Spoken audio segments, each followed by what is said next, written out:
तर मित्रांनो तुम्ही पाहू शकता हा बघा विष्णूभाऊ आहे आणि त्याच्यासोबत हे मित्र कॅमेरामॅन आहे आणि मी बासरी वाजवणार आहे.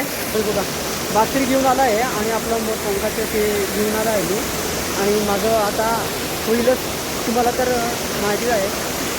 आणि भावानं बघत राहा मस्त.